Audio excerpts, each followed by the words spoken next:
पाकिस्तानी ड्रामों में हमेशा माँ का किरदार अदा करने वाली मारूफ अदाकारा ने बुढ़ापे में मंगनी कर ली। शादी इतनी लेट क्यों?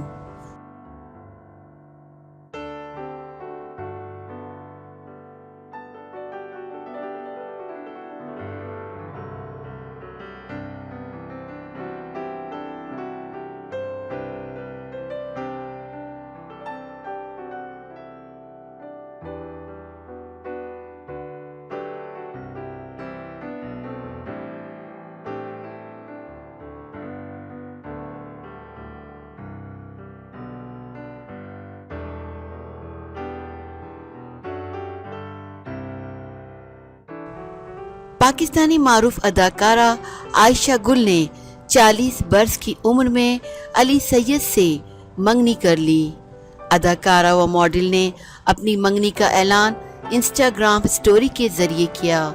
उन्होंने अपनी स्टोरी में लिखा कि अल्हम्दुलिल्लाह अली सैयद से मंगनी कर ली है।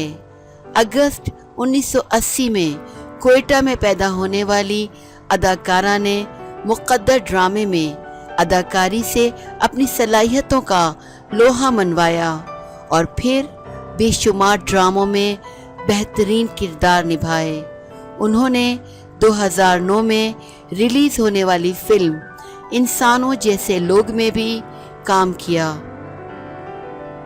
आयशा गुल ने जियो टीवी के ड्रामों किस दिन मेरा ब्याह होवेगा, डोली आंटी का ड्रीम विला, टूटे हुए पर, मुकाफात, दिखावा, मुक़द्दर समेत दीगर ड्रामों में अपनी अदाकारी के जौहर दिखाए।